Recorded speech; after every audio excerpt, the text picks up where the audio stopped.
आणि जर तो व्हिडिओ आकाला तर दाखवलाच असेल संतोषच्या मारहाणीचा, पण आकाच्या आकाला दाखवला असेल आणि त्यांनी जर पाहिला असेल तर आकाच्या आका कर लो जल्दी तयारी, हम निकले है जेलवारी, असं सुद्धा तुम्हाला करावं लागलं.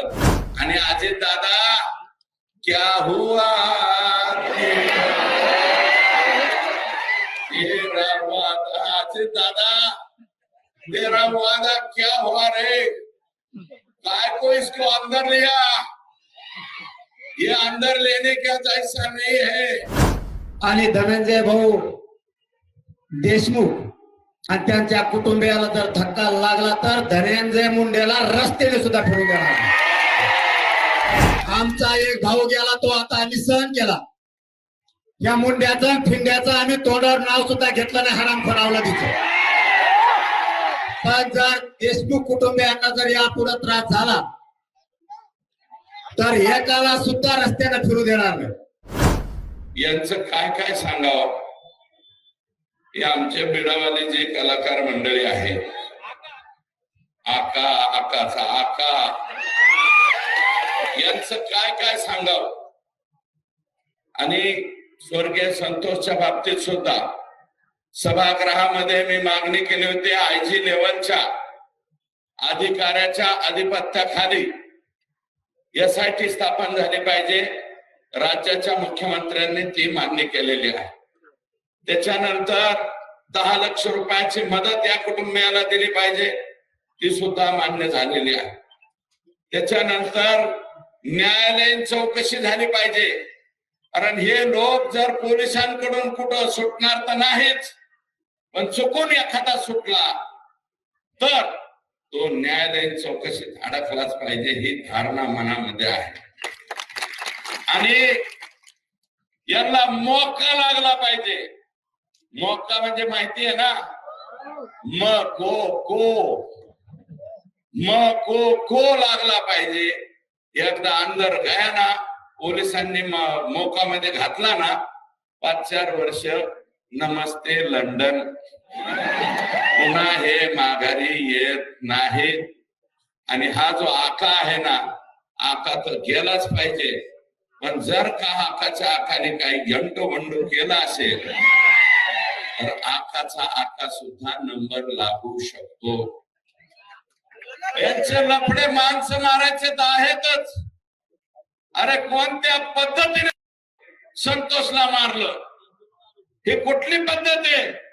इतिहासामध्ये छत्रपती संभाजीराजांना ज्या पद्धतीने मारलं होतं, अतिशय हालहाल करून, हे पाहिलेलं आम्ही इतिहास आहे. मी बरोबरी करत नाही, करू शकणार नाही, कारण आमचा छत्रपती संभाजीराजा होता 1800 लढाया जिंकणारा, 12 हत्तीचं बळ ज्याच्या भुजामध्ये होतं, तो छत्रपती संभाजीराजा आमचा होता. छत्रपती संभाजीराजांची तुलना करणार नाही, परंतु आमच्या लेकरांनी नेमकं तुमचं बिचारावं काय बिघडवलं होतं.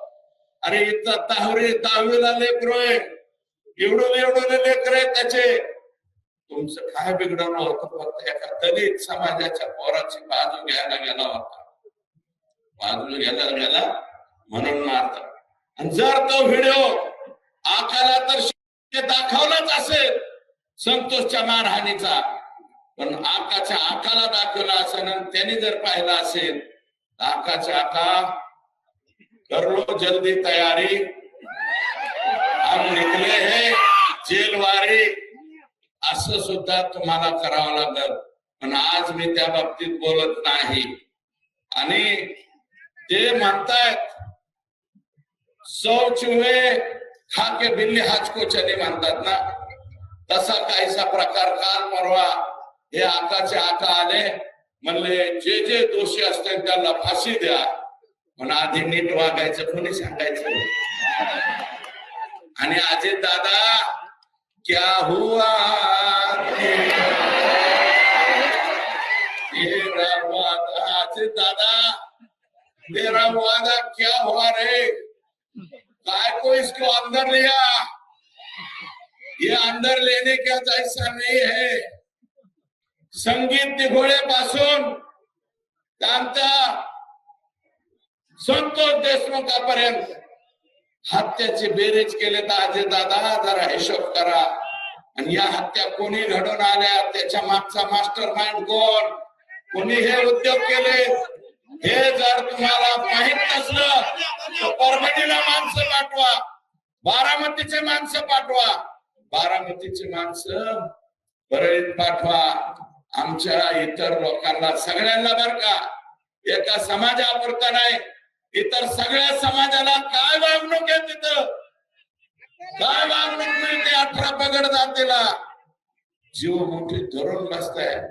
200 500 कुटुंब शहर सोडून चालले. आता सगळे खूप बोललेत, मी जास्त बोलत नाही, पण एक मात्र सांगतो, एक मात्र नक्की सांगणार की संतोष भैयाला ज्यावेळेस ते काल पोलीस स्टेशनला गेले, त्यांना बोलण्यात आलं, धमकी देण्यात आलं. बरोबर आहे ना? कालच ना, परवा. मी आतापर्यंत नाव घेऊन कधी बोललो नाही, कारण माझा स्वभाव आहे, मला काहीतरी कुणकुण लागल्याशिवाय मी कोणाच्या वाटा जात नाही. पण यापुढं आमचे संतोष भैया तर आता गेलेतच, पण यापुढं जर त्यांचे कुटुंबीय आणि धनंजय भाऊ देशमुख आणि त्यांच्या कुटुंबियाला जर धक्का लागला तर धनंजय मुंडेला रस्त्याने सुद्धा फिरू देणार नाही. आमचा एक भाऊ गेला, तो आता आम्ही सहन केला. या मुंड्याचं फिंड्याचं आम्ही तोंडावर नाव सुद्धा घेतलं नाही, हरामखोरावला तिचं. पण जर देशमुख कुटुंबियांना जर यापुढे त्रास झाला तर एकाला सुद्धा रस्त्याने फिरू देणार नाही. आणि परभणीकरांच्या सगळ्या बांधवांना आज सांगतो, इथून पुढच्या काळात जर त्रास झाला,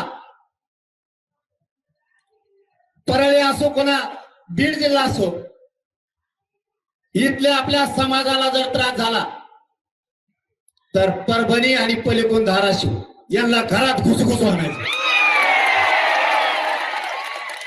जर इथून पुढे यांनी लोकांना आता त्रास दिला तर परभणी जिल्हा आणि पलीकडून धाराशिव एकदा यांना बघायचं. माझा बघा, मी असलं कधी बोलत नाही, पण व्यासपीठावर एवढे जमलेत सगळ्या पक्षाचे नेते, आमदार, खासदार, ज्या वेळेस अस्मितेचा विषय येतो, जर माणसाचे मुर्देच पडायला लागले तर हे सहन होत नाही. आम्हाला माज नाहीये, आम्हाला मस्ती पण नाही. जर तुम्ही आमचे लेकरं उघड्यावरती पाडायला लागला, आज काय दशा आहे कुटुंबाची, कसं जगायचं त्या पोरीनं आणि त्या पोरानं. तुम्ही जर आमचे लोक मारून जर तुम्ही तुमचे आरोपी घरात लपून ठेवता, यांना पुण्यात नेमका सांभाळा कुणी? सगळे आरोपी पुण्यातच नेमके कसे सापडायला लागले? सगळे आरोपी हे पुण्यातूनच सापडतात. याचा अर्थ तुमच्या सरकारमधले मंत्री जे आरोपींना सांभाळायला लागले, या खंडणी मधल्या आरोपींना आणि हत्येतील आरोपींना, या दोघांची नार्को टेस्ट झाली पाहिजे आणि त्यांना सांभाळणाऱ्या सगळ्यांना सह आरोपी केलं पाहिजे. हे फाशी होणारची, फाशी तर नाही झाली ना. मग आता कोणतरी म्हणले, मला वाटतं खासदार का कोण म्हणले की 4 सीट कच्च होईल. सरकारचं ऐकून आणि तिथल्या मंत्र्याचं ऐकून जर का 4 सीट कच्च झालं आणि त्याच्यातला एक बी आरोपी जर बाहेर आला की मंत्री गोट्याने हल्लाच. आता तुम्हाला हीच भाषा कळते.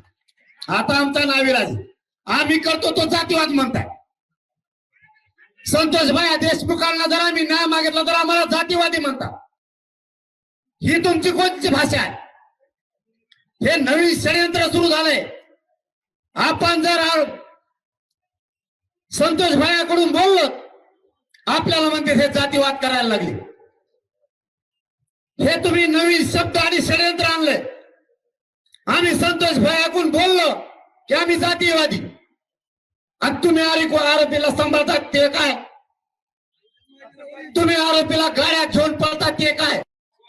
आणि संतोष भैयाला क्रूरपणे तुम्ही मारलं, तो जातीवाद नाहीये का? आपण आपल्या अंदाज नाव नाही घेत, उलसीट सापडा की डायरेक्ट नाव अत्याने मध्ये टाकला की त्याला आम्ही राज्यातच नाही फिरू देत. फिरू देत नाही. तो फक्त थोडा बी तो धनंजय मुंडेचा सापडू द्या किंवा किळीव मिळू द्या, याला राज्यातच फिरू देत नाही. याला सुट्टीच नाही. तुम्ही धनंजय देशमुखला धमक्या देता, माधुरी आवला का तुमची? त्या बिचाऱ्याचा भाऊ गेलाय, त्या डोळ्यात पाणी. तपासात जातीचे अधिकारी हस्तक्षेप करायला लागलेत म्हणून ते धनंजय देशमुख बिचारा रात्रंदिवस मोटरसायकल हिंडताय. आपल्या भावाला न्याय मिळाला पाहिजे म्हणून ते वन भेटताय साडूला घेऊन. तुम्ही त्याला धमक्या देता. देशमुख कुटुंब एकटं नाही, या राज्यातला सगळा मराठा देशमुख कुटुंबाच्या पाठीशी आहे. आणि वेळ पडली तर दांडे घेऊन ये. तुम्ही हक्काचं काम नाही, ते तुमच्या एकट्याचा भाऊ नाहीये, तो आमचा सगळ्यांचा भाऊ आहे. ज्या दिवशी तुम्हाला अडचण वाटेल त्या दिवशी जर कायद्याने न्याय दिला नाही तर हा मनोज जरांगे आणि व्यासपीठावर बसलेले आणि समोरच्या सगळे मराठी तुमच्या भावाला नक्की न्याय देणार. ही शब्द आहे आमचा तुम्हाला.